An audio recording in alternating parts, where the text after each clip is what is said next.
Hoje a gente vai mergulhar em uma das narrativas mais fundamentais da história, a história da queda, lá em Gênesis capítulo 3. É um relato que tenta explicar como a inocência se perdeu e como a condição humana mudou de forma definitiva. A grande questão é essa: como tudo se desfez? Como um estado de pureza, de harmonia, foi rompido? Para a gente entender isso, a gente precisa voltar para o começo, para o diálogo que desencadeou toda essa transformação. Então, o cenário é a perfeição, o Jardim do Éden. É nesse lugar que um diálogo muito específico começa.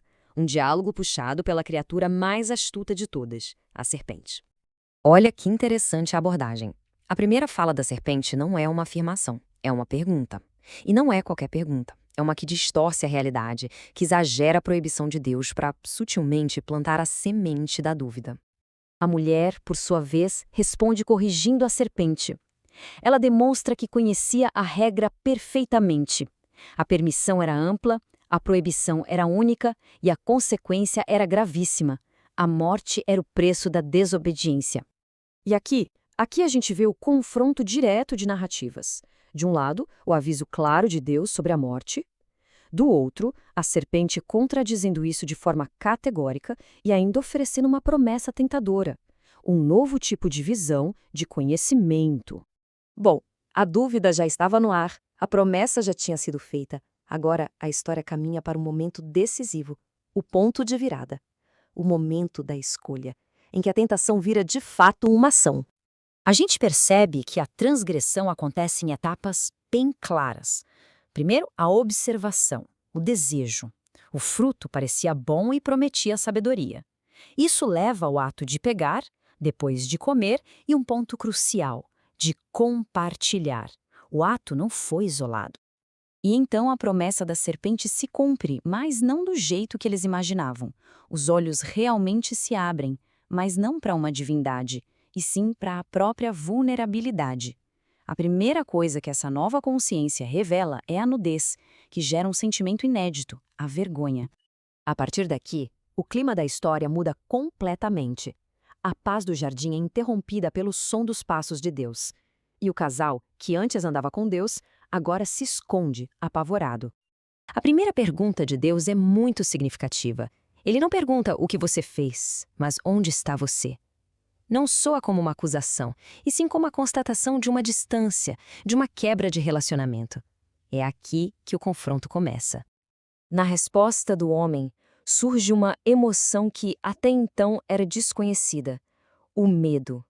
O medo nasce da consciência do erro e da vergonha. A antiga comunhão deu lugar ao ato de se esconder. Aí sim, Deus vai direto ao ponto.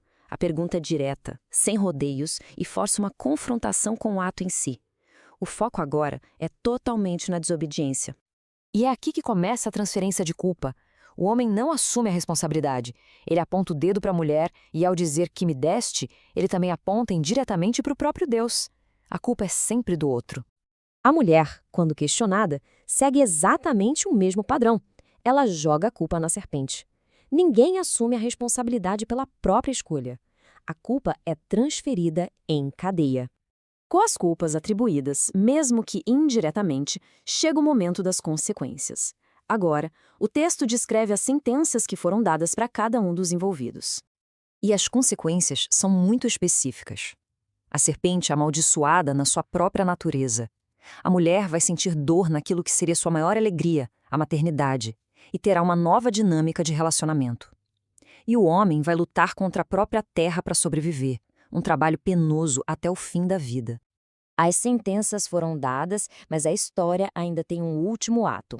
O ato final, a remoção do casal daquele ambiente perfeito onde tudo começou. O texto nos dá uma razão bem clara para essa expulsão. É quase uma medida de misericórdia. Se o ser humano, agora nesse estado caído, comesse da árvore da vida, ele se tornaria eterno nessa condição. A expulsão impede que a queda seja eternizada. E a ação é definitiva. A separação é completa. O acesso ao Éden, aquele paraíso na Terra, está a partir de agora fechado para a humanidade. O final é selado com uma gosma muito poderosa. O caminho de volta não está apenas fechado. Ele é ativamente guardado por seres celestiais e uma espada de fogo. O retorno tornou-se impossível. A história de Gênesis 3 termina aqui, mas ela deixa uma questão no ar que ecoa até hoje. Teria sido este o ponto de origem do sofrimento, da mortalidade, dos conflitos que marcam tanto a nossa experiência? É uma pergunta que, milênios depois, a gente continua tentando responder.